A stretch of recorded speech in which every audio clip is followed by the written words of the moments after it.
তো এরকম যে তুমি 30 পারা তো কোরআন, 15 পারা মানলেই হবে, এরকম কোন জায়গায় পেয়েছেন আপনারা, তাই না? হাদিসে অনেক জায়গায় আছে যে কোরআনের কিছু অংশ মানলেই হবে, অনেক দলিল তো আপনার আমার কাছে আছে, এগুলো পেয়ে তো বসে আছি আমরা, ঠিক কিনা? তাহলে কোন কারণে আমরা আমাদের চরিত্রকে রাসূলের সিরাত অনুযায়ী উত্তম চরিত্রের অধিকারী, যেই রব রাসূল আকরাম সাল্লাল্লাহু আলাইহি ওয়াসাল্লামের চরিত্র নিয়ে কথা বলতেছে, এই কোরআন নিয়ে কথা বলতেছে, এখনো পর্যন্ত সূরা ফাতিহাটা, এখানে কোনো অমুসলিম ভাইয়া আছেন নাকি? কেউ রেজিস্ট্রেশন করছে নাকি? কেউ করে না। এই 100 জন সবাই তো মুসলিম পরিবারের, তাই না? আমি যদি এখন জিজ্ঞেস করি, আপনাদের হয়তো সম্মানে লাগবে, জাতীয় সঙ্গীত পড়তে পারেন না কে কে? পারেন না? পারেন। আপনি আমার ওই মাদ্রাসায় পড়ছেন তো, এখন না হয় ভুলে গেছেন, কিন্তু মাদ্রাসায় পড়ছেন। এটা আমাদের জন্য দরকার, কিন্তু এটার সাথে যদি আমি সূরা ফাতিহাটা রাখি, সূরা ফাতিহাটা পড়তে পারি কয়জন 100 জনের মধ্যে? সত্যি মানে এগুলো আমাদের বিবেকের কাছে যদি একটু চিন্তা করি, অথচ এই সূরা ফাতিহা ছাড়া তো আপনার আমার নামাজ হয় না, কিভাবে নামাজ আদায় করি? অথচ এই নামাজ না হলে রাসূল আকরাম সাল্লাল্লাহু আলাইহি সাল্লাম বলতেছেন, বিধর্মী এবং মুসলমানের মধ্যে পার্থক্য যদি কোনো ইবাদত থেকে থাকে, সেই ইবাদতটা হচ্ছে নামাজ। তাহলে আপনার আমার নামাজটা কিভাবে হবে? যদি কোরআনের পাশে আসা তো অনেক দূরের কথা, কোরআনকে জানা অনেক দূরের কথা, আমরা যদি কোরআনের সর্বপ্রথম সূরা ফাতিহাটাই না পড়তে পারি, আমাদের চরিত্র আমরা কিভাবে ভালো করব? এজন্য আজকে থেকে আমরা এতটুকু সিদ্ধান্ত নিতে পারি কিনা, যেই কয়টা সূরাগুলো আমাদের নামাজে দরকার, আমরা সেই সূরাগুলো আমরা পড়বো এবং মুখস্থ করবো। পারবো না ইনশাআল্লাহ? ইনশাআল্লাহ। আল্লাহ পাক রব্বুল আলামিন আমাদের সকলকে কোরআনের পাশে আসার তৌফিক দান করুক। সকলে বলি আল্লাহুম্মা আমিন।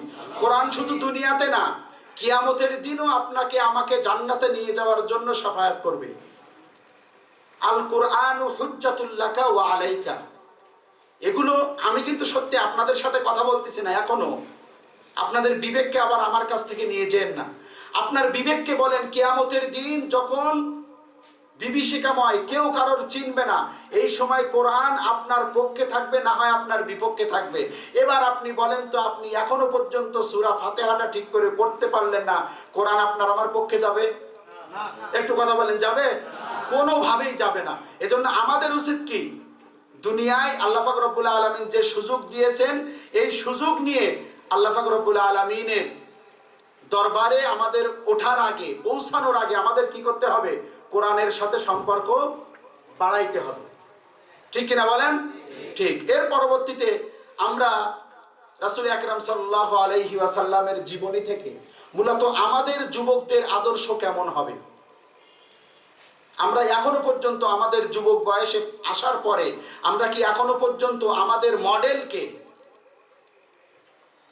কেউ শক্ত করে বলতে পারবেন যে আমি আমার মডেলকে রাসূল আকরাম সাল্লাল্লাহু আলাইহি সাল্লামকে বানাতে পেরেছি? আমি যদি সামান্য চুল কাটার উদাহরণটা দেই, আমরা যখন সেলুনে যাই আমার হেয়ারটা কাটার জন্য, ওখানে বিভিন্ন ধরনের সাইনবোর্ড দেওয়া থাকে না মডেলদের? এই মডেলদের বায়োগ্রাফি পড়ছেন আপনি?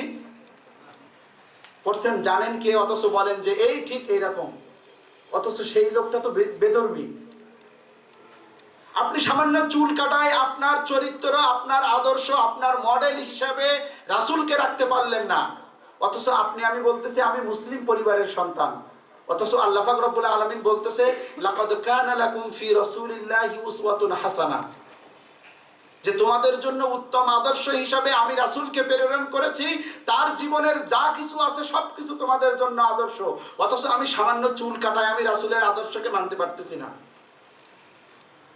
আমার মুখের যে সুন্নাতটা, যেটা দেখলে, যেই সুন্নার আমল করলে একটা মুসলিম এবং অমুসলিমের তফাৎ করা যায়, পার্থক্য করা যায়, সেইটা আপনার আমার অবয়বে নাই, অথচ আমি মনে করি যে না, আমি এখনো পর্যন্ত মুসলিম পরিবারের সন্তান। মানে এগুলো কেন বলতেছি, আপনি না করলে যে আহামরি আপনাকে কোথাও জাহান্নামে ফেলানো হবে, ওই টপিক আলাদা, কিন্তু এতটুকু যদি নিদর্শন আপনার আমার মুখে না থাকে, আপনার আমার অবয়বে না থাকে।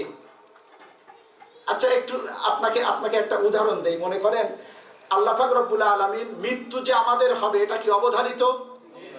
আপনারা কি বোরিং ফিল করতেছেন?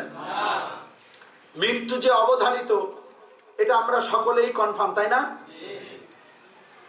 মনে করেন আল্লাহ না করুক আপনার আমার মৃত্যু এমন একটা জায়গায় হলো যেই জায়গাটায় আপনাকে আমাকে কেউ চেনে না, সেই স্থানে আপনি আমি মারা গেলাম। আপনার পাশে, আপনার কাছে আপনার আইডি কার্ডও নাই, পাসপোর্ট নাই, মানে কোনোভাবেই আপনি আমি জানতে পারতেছি না যে আপনি আমি মানে কে, কোথায়, ওনার বাসা কোথায় এটা জানতে পারলাম না। মরার পরে কি করবে, কোথায় দিবে আপনাকে, দাফন কোথায় করবে? এইটা কনফার্ম করার জন্য আপনাকে বেইজ্জতি করতে হবে কিনা বলেন? আমি কথাটা অন্যভাবে বলতেছি, করতে হবে কিনা? সেইটা করার জন্য তো নিজের বিবেকে একটু নিজেকে ডেকে বলে যে না, এটা কি হচ্ছে, কি করতেছি আমরা, এটা কেন এভাবে হচ্ছে? তো আমাদের রাসূলের আদর্শ আমাদেরকে দিচ্ছেটা কি? আমরা সেই রাসূলের আদর্শ থেকে আমরা নিচ্ছেটা কি? অথচ আল্লাহ পাক রব্বুল আলামিন তার রাসূলের মাধ্যমে, আমি 3টা হাদিস থেকে কোট করেছি আপনাদের জন্য। আবু হুরায়রা রাদিয়াল্লাহু তাআলা আনহু থেকে প্রখ্যাত একটি হাদিস, রাসূল আকরাম সাল্লাল্লাহু আলাইহি ওয়াসাল্লাম বলতেছেন, সাবআতুন ইযিল্লুহুমুল্লাহু ফি যিল্লিহি ইয়াওমা লা যিল্লা ইল্লা যিল্লুহু, ইমামুন আদিলুন ওয়া শাবুন নাশা ফি ইবাদাতিল্লাহ। রাসূল আকরাম সাল্লাল্লাহু আলাইহি ওয়াসাল্লাম বলতেছেন, কিয়ামতের দিন যখন কেউ কারোর চিনবে না, সবাই ইয়া নাফসি বলে চারিদিকে দৌড়াইতে থাকবে, ঠিক সেই সময় আল্লাহ পাক রব্বুল আলামিনের আরশের ছায়া ব্যতীত অন্য কোনো ছায়া থাকবে না। আর সেই ছায়ার নিচে 7 শ্রেণীর মানুষ আশ্রয় পাবে। তার মধ্যে দ্বিতীয় নাম্বার যেই শ্রেণীর মানুষ, তারা হচ্ছে ওই যুবক যখন সে যৌবনে পদার্পণ করেছিল, সেই সময় তার সময়টা আল্লাহ পাক রব্বুল আলামিনের ইবাদতের মধ্যে কাটিয়ে দিয়েছিল।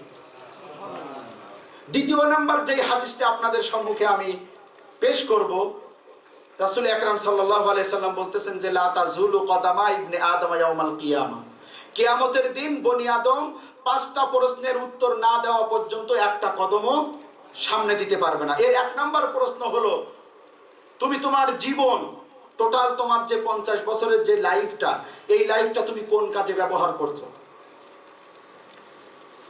আচ্ছা, এবার বলেন, আপনার 50 বছর পরে যদি আপনি আমি মারা যাই, এটার যদি হিসাব চলে আসে, আলাদা করে